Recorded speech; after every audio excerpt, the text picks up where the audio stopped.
A great city can't be a great city without great culture. And in any great city, those iconic physical pillars of a community are a bit of a compass for those who live here and those who come and visit. Orchestra Hall is one of many stages here in Detroit, but it's probably the gem of all those stages. When I first walked in the door of Orchestra Hall for the very first time, when our then concertmaster was playing solo, as she used to do every Monday on the stage, it took my breath away. It's a fantastic historical, cultural asset. The orchestra is great, but it's the whole environment. It's the ambiance, it's everything. There's been a member of my family in the Detroit Symphony for half a century.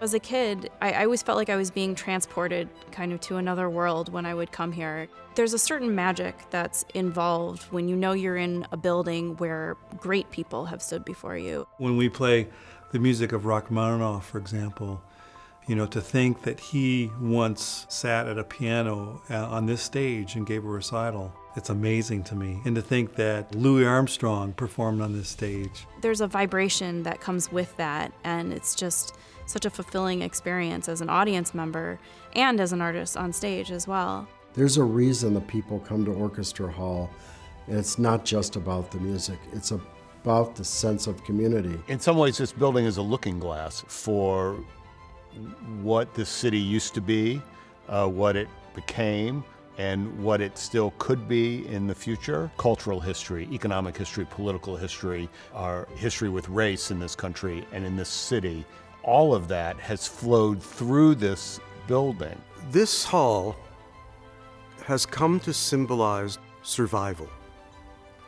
Survival of the culture of music and the arts in Detroit, survival of the orchestra itself, and survival of the building, which was, of course, set to be destroyed.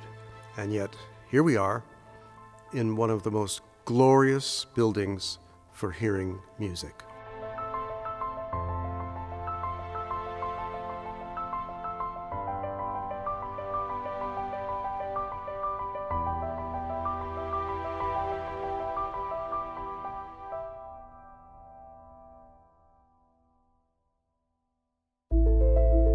The story of Orchestra Hall is the story of Detroit.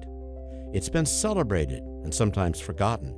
It's been marveled at and left to decay.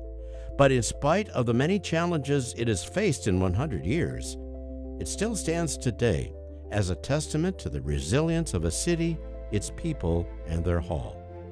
I think Orchestra Hall is made special because Detroit is such a unique city.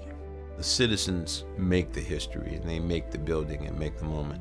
And there's just a thing that this city has that's just, I've always loved this city. Even when it was going through its rough times and it's barren, there's an energy here. It is a much storied Orchestra Hall. Each person has a unique experience at Orchestra Hall. And the more those come to be heard and thought about, the more that the stories of Orchestra Hall increase. I've been fortunate enough to attend concerts in some of the best halls in America and in Europe, and there's no place that I would rather listen to music than Orchestra Hall. I think it's the acoustics, it's the intimacy of the hall. I've heard Wynton Marsalis literally push the microphone away and wander around the hall and just tell the whole audience, this is the best space to play. It's like when you step out on the stage, there's a sound there that's its own character. And as soon as you hit a note, you go, ba, and then I go, ba, but the rest of the sound goes, right? And it resonates through the room. And then you go, oh. Orchestra Hall doesn't make a sound.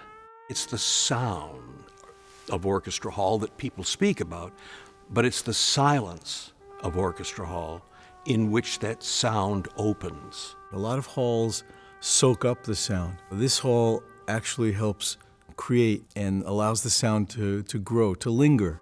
The hall is kind of an extension of our instrument. You're never going to have to push your sound to be heard. The hall will do most of the work for you. You can hear a pin drop in this hall from the very back seat. It just fills the room. I'll never forget, actually, the first rehearsal I had before I became music director and hearing this sound come off of this stage.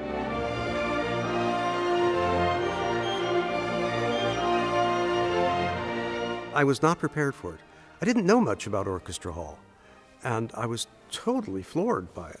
Lena Horne is the one that made the statement that she didn't need a microphone, that kind of situation. But I saw others. There was a lot of people that didn't. Sometimes the microphone, everything went out, the sound left, and it continued. Nobody knew any difference. I think we sometimes are amazed at Orchestra Hall's acoustics and how they could have accomplished that. But I think it's just one of those things where the magic of the people coming together just made it happen. While it's hard to imagine today, there was a time when Detroit was a city still searching for an identity. There was no Motor City or Motown sound.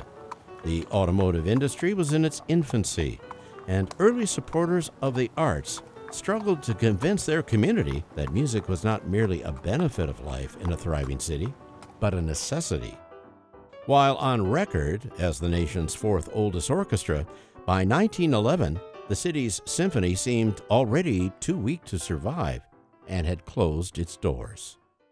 There was a Detroit Symphony Orchestra before Orchestra Hall. There had been an iteration of the Detroit Orchestra very early, far more than 100 years ago, in the late 19th century. That iteration died, and then it was reborn in 1914 as what we think of maybe as our modern Detroit Symphony Orchestra. In 1914, 10 ladies of Detroit, gathering in the music room of Miss Frances Sibley, started an orchestra again. They each gave, I think, $100, and they got friends involved, and they provided a series of concerts in that February, and then seasons after that. Just having an orchestra after having had it collapse was a victory for the city. So it existed, but it is fair to say, certainly, that it was not until Osip Gabrilowitsch came here that we were a force on the sort of the national scene. We're talking about one of the world's great pianists who comes out of a long tradition, Russian-born conductor. We won the lottery in some ways in that Gabrilowitsch comes here and is intrigued by the city and by the orchestra. Gabrilowitsch played and conducted for the 1918-1919 season. And they were performing their last concert at the Arcadia Ballroom, which was just down Woodward Avenue here.